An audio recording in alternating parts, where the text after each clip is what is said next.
El Palacio Legislativo Federal, promovido por el presidente Porfirio Díaz y su gobierno, pretendía ser un edificio icónico de la modernidad política del régimen para destacar la posición de México frente a la comunidad internacional.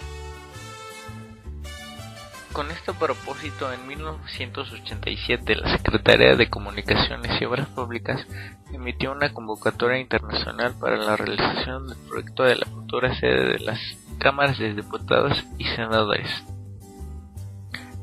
En dicho concurso participaron destacados arquitectos de la época, entre los que destacaba Adamo Boari, mismo que construyera posteriormente el Palacio de Correos y el Palacio de Bellas Artes. Tras un proceso de selección popular y lleno de polémicas, el proyecto fue adjudicado al arquitecto francés Émile Bernard. El proyecto de Bernard fue criticado por sus descomunales dimensiones y elevado costo. El Palacio Legislativo sería el más grande del mundo después del Parlamento de Budapest en Hungría. La estructura del que iba a ser uno de los edificios más suntuosos de la ciudad permaneció inutilizada durante varios lustros, lo que motivó a que empezara a ser desmantelada y se pensara incluso en la demolición total del inmueble. Para evitarlo, el arquitecto mexicano Carlos Obregón Santacilia propuso al entonces secretario de Hacienda Alberto J. Pani el aprovecho de parte de la estructura de la cúpula para hacer un monumento a la revolución.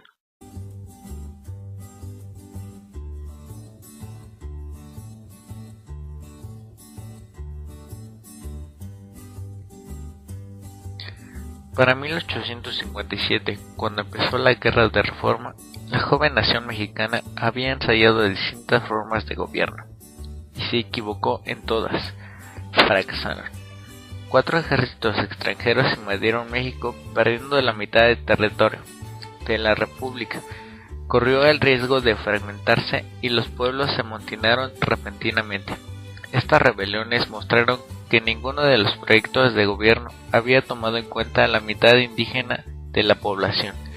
La vida nacional seguía atada a las instituciones heredadas de España, sobre todo a un ejército que, tras haber destruido los intentos de revolución social de Hidalgo y Morelos, los mexicanos pensaban que el territorio nacional era un cuerno de la abundancia. Esta visión era errónea, ya que tras perder la guerra contra Estados Unidos y las inmensas tierras del norte, México era un país pobre, incomunicado, con poco comercio exterior e interior, integrado y azotado por hambrunas y epidemias. La gran mayoría de la población no sabía leer ni escribir y tenía cerrado el acceso a la vida pública porque no sabían hablar español.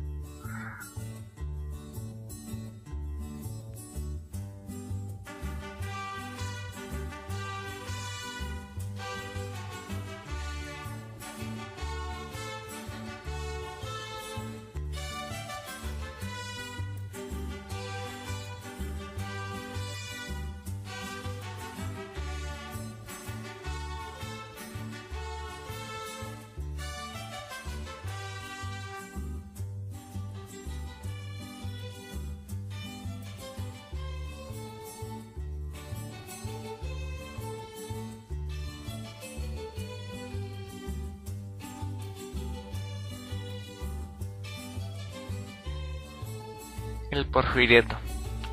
El Porfiriato es un periodo de la historia de México donde se llevaron a cabo varias transformaciones económicas que posibilitaron la conformación de un Estado nacional fuerte y con estabilidad política durante cerca de 30 años. Dichas transformaciones, sin embargo, no beneficiaron al grueso de los habitantes de dicho país, sino estuvieron dirigidas a permitir grandes negocios y fortunas a los capitalistas extranjeros.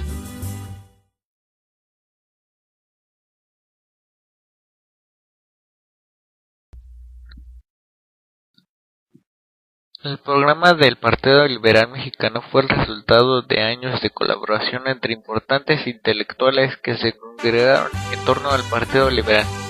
A partir de la convocatoria y el liderazgo ejercido por el ingeniero potosino Camilo Arraiga, pero también de las propuestas surgidas como parte de la consulta realizada por la Junta Organizadora del Partido Liberal Mexicano, mediante la convocatoria hecha a sus partidarios a través del periódico Regeneración en marzo de 1906.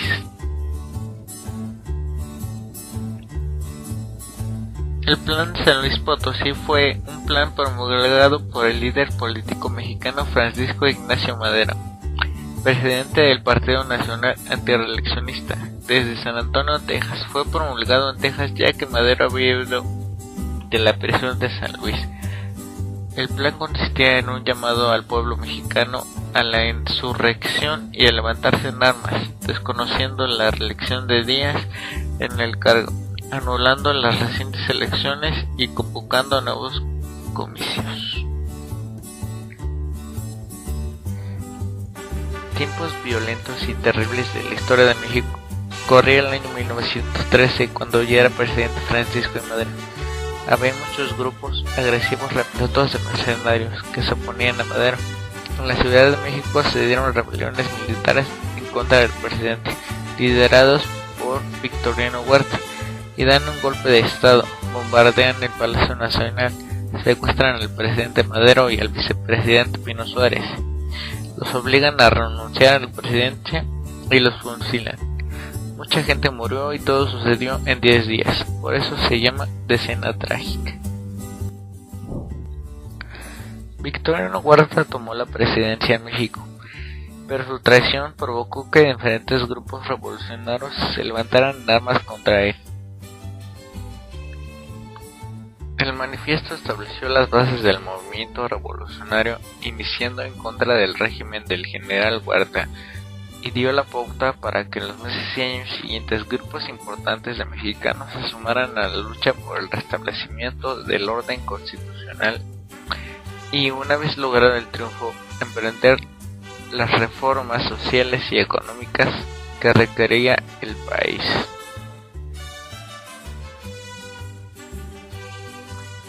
La revolución agraria fue gracias a que Emiliano organizó el plan de Ayala, ya que quería recuperar las tierras de los campesinos. La tierra es de quien la trabaja. Mientras él luchaba en el ejército del sur, ella luchaba en el ejército del norte.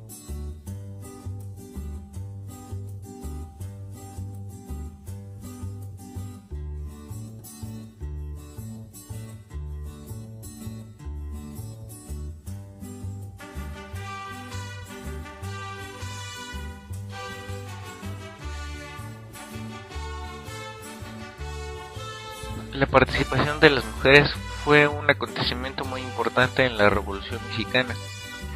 A estas se les llamó las Adelitas.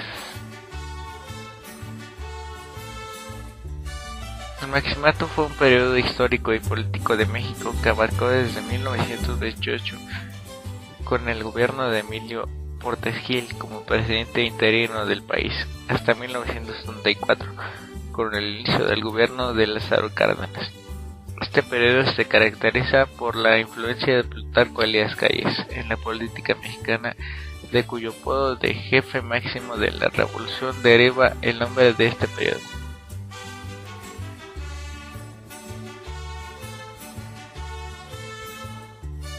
A lo largo de 2 meses, de diciembre de 1916 a enero de 1917, se discutió en el Teatro de la República en la ciudad de Querétaro el ordenamiento jurídico que rige a la República Mexicana hasta el día de hoy.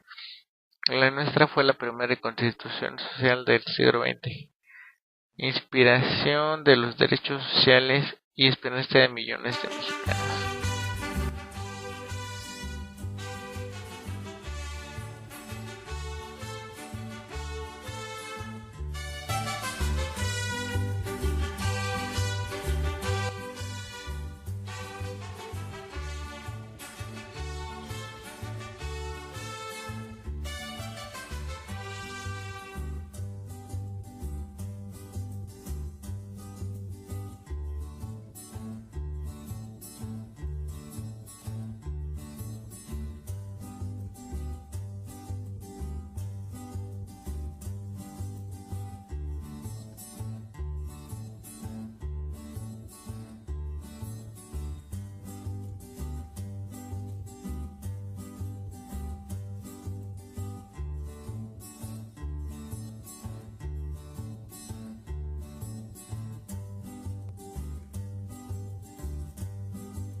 Cárdenas representa políticamente la conclusión del proceso de institucionalización iniciado en marzo de 1919 con la creación del PNR, al darle la presidencia a la autoridad y autonomía que caracterizan a todo sistema presidencialista. Esta tarea no fue fácil, ya que hubo que enfrentar y vencer al general Plutarco Elías Calles, quien se había convertido en el máximo de la revolución